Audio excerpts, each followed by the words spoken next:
सरकार होश में आओ, हमर मांग जय जाची, हमर मांग जय जाची। 8 करोड़ से ज्यादा लोग मतलब जो मैथिली बोलने वाले हैं उनकी लगातार उपेक्षा हो रही है और जो मिथिलांचल की तरफ से जो अभी जो सरकार है उसका पूर्ण सहयोग मिलते रहा है, लेकिन जो ये उपेक्षा है लगातार बढ़ते जा रही है। और आज ये स्थिति है कि हमारा जो एकमात्र अकादमी मैथिली अकादमी है वो करीब करीब बंद हो गया है। मैथिली को लेकर के जो हमारे पहली तो मांग है कि जो मैथिली अकादमी है उसको फिर से पूर्ण रूप से सुचारू रूप से चलाया जाए। उसको ये तो अभी संकेत है, आगे हम लोग रोड पे उतरेंगे इसके लिए और हमारे राज्यपाल महोदय मुख्यमंत्री जी से और उन लोगों को हम लोग ज्ञापन अभी दिए हैं और देंगे उनसे मिल करके भी। और यदि सरकार हमारी मांगों को नहीं मानती है तो यहाँ से दिल्ली तक हम लोग रोड पे उतरेंगे। मैथिली अकादमी में तालाबंदी के विरुद्ध कहीं न कहीं अब मैथिली भाषी जो हैं गर्दनी बाग धरना स्थल पर हैं और आप साफ तौर पर देख सकते हैं कि जिस तरीके से मिथिला संस्कृति विकास समिति के द्वारा मैथिली अकादमी में तालाबंदी के विरुद्ध धरना एवं प्रदर्शन किया जा रहा है, तमाम जो मिथिलावासी हैं उनका साफ तौर पर कहना है कि जिस तरह से मैथिली अकादमी जो है उसकी उपेक्षा की जा रही है, कहीं न कहीं मिथिला वासियों के साथ कहीं न कहीं ये पक्षपात किया जा रहा है। आप यहाँ तस्वीरों में देख सकते हैं कि किस तरीके से जो मिथिला के वासी है वो यहाँ पर उपस्थित हैं और कहीं न कहीं मिथिला अकादमी की उपेक्षा के विरुद्ध वो यहाँ पर एक दिवसीय धरना प्रदर्शन कर रहे हैं और प्रदर्शन के साथ ही सरकार से गुहार लगा रहे हैं कि जो मैथिली अकादमी बंद पड़ा है उसको खोला जाए।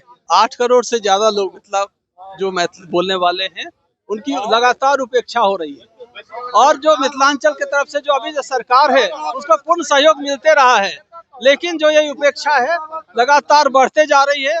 और आज ये स्थिति है कि हमारा जो एकमात्र अकादमी मैथिली अकादमी है वो करीब करीब बंद हो गया है और उसको जिसमें उसमें 22 स्टाफ हैं लेकिन एक स्टाफ भी वहाँ पे नहीं है, तो फिर से उसको पुनर्जीवित किया जाए। और वैसे भी विश्व का सबसे जो मीठी भाषा मधुर भाषा है ये, और दूसरे राज्यों से भी तमिलनाडु से गुजरात से लोग आते हैं और इसमें जो मैथिली में का सब्जेक्ट लेकर के यूपीएससी की परीक्षा पास करते हैं, उन लोगों को भी काफी कठिनाई होती है। और यहाँ तो विभूतियों का जगह है, एक से एक हमारे महान विभूति है, एक से एक हमारे पुस्तकें हैं जो मैथिली में हैं और हमारा अपना व्याकरण है, अपना लिपि है।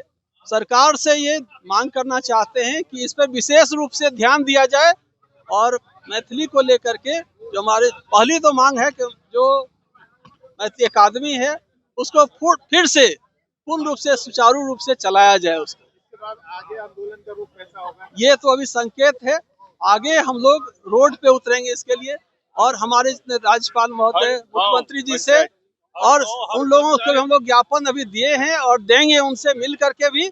और यदि सरकार हमारी मांगों को नहीं मानती है तो यहाँ से दिल्ली तक हम लोग रोड पे उतरेंगे। सवाल ये है, जिस भाषा को रामायण काल में राजकीय भाषा कहा जाता है, उसके बाद 3 में भारतीय अनुसूची में आया, 7 में इसे नेपाल का राजकीय भाषा घोषित किया गया, उसके बावजूद भी बिहार सरकार तवज्जो नहीं दे रही है। इसके पीछे जो मूल वजह है वो क्या हो सकता है? देखिए, मूल वजह ये है कि हमारी जो मिथिलांचल की जो वासी हैं बहुत ही मधुर होते हैं। भाषा जितनी मधुर है उतनी से ज्यादा मधुर हम लोग भी हैं और लगातार सरकार से उपेक्षा हो रही है इसकी। हम चाहते हैं कि जो सरकार डबल इंजन की जो सरकार है हम लोग लगातार सपोर्ट करते हैं। पूरा मिथिलांचल से देखेंगे कि जो बीजेपी का एनडीए का को करीब करीब 100% जो है सीट मिलते आया है, लेकिन इसके बावजूद यदि सरकार हमें ध्यान नहीं देती है तो हम लोग सारे लोग रोड पे उतरेंगे और पटना से लेकर दिल्ली तक हम लोग और गांव से लेकर के केंद्र तक हम लोग सरकार को फिर से जगाएंगे और इसके लिए जो भी आंदोलन करना पड़ेगा उसके लिए आंदोलन के लिए हम लोग उतरेंगे, रोड पे उतरेंगे। तो वहीं पटना के सुप्रसिद्ध चिकित्सक डॉक्टर मृणाल ने साफ तौर पर कहा है कि अभी हमने मुख्यमंत्री से लेकर राज्यपाल को ज्ञापन सौंपा है कि आखिर मिथिला अकादमी की जो उपेक्षा हो रही है आखिर वो क्यों हो रही है।